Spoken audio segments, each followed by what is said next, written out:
Once upon a time, there lived a young man named Hakkadosh, who shared a modest life with his small family on Earth. One quiet night, as darkness settled over his small room, Hakkadosh prepared for bed. He knelt beside his bed near the window, the soft rustle of the breeze moving the curtain gently. An old King James Bible lay open before him. With his eyes closed in sincere devotion, he whispered a short prayer, thanking the Lord for the day and asking for divine protection through the night. After glancing at the clock, it read 12:14 a.m. He lay down and drifted off to sleep. At exactly 4:09 a.m., Hakkadosh stirred. He didn't move, but instead lay still, staring blankly at the ceiling. In the distance, dogs howled, and a cool breeze continued to flutter the curtain. He noticed the window was still open. Too weak and dazed to close it, he muttered inwardly that he couldn't bring himself to get up.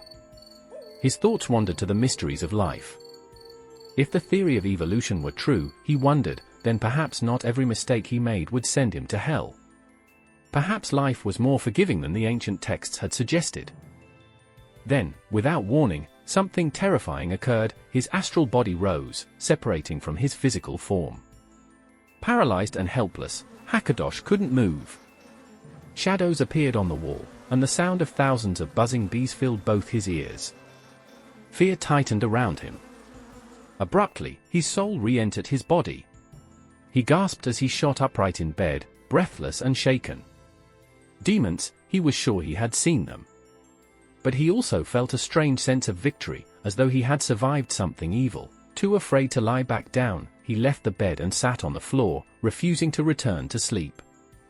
The intensity of the experience left him convinced that closing his eyes again could mean death. The following morning, Hakkadosh confided in his sister, Esther. He told her he had been attacked by demons, but she laughed it off, dismissing his story as a bad dream or a trick of the mind.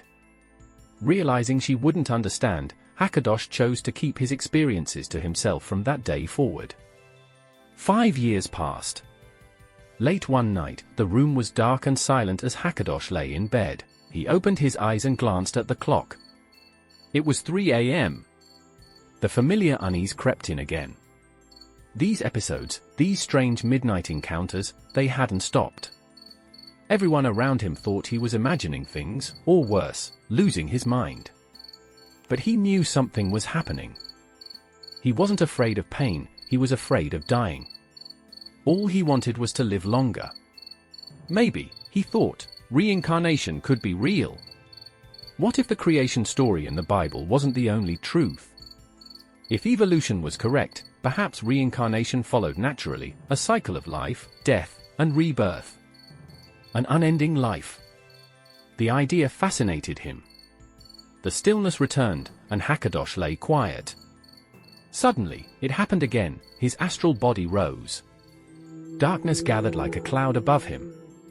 His limbs stiffened, and his head vibrated as if something invisible was trying to pull him away. The room seemed to close in, its corners fading as his breath became shallow.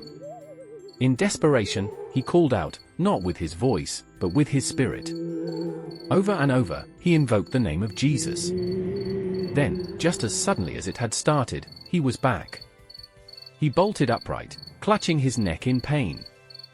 Something had pressed down on him, he was sure of it. He sat on the floor for nearly an hour, shaken, breathless, and staring into the darkness. Switching on the light, he vowed never to sleep in total darkness again. He tried to reason through the experience. Maybe there really were demons, or maybe the dead became demons. Or maybe, it was all in his mind. But deep down, he knew something was real. Something beyond logic. 6 hours later, as daylight filled the room, Hakkadosh sat at his reading table, browsing the internet on his laptop.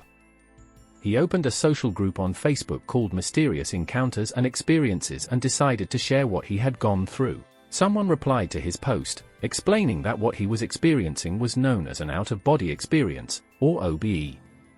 Intrigued and amazed, Hakkadosh couldn't believe it. This wasn't just happening to him, it was something others had experienced too. He began to search obsessively. Terms like astral projection, sleep paralysis, and near-death experience filled his screen. Then he came across an article titled How to Do Astral Projection and Lucid Dreaming. Fascinated, he dove in, determined to study and master these techniques.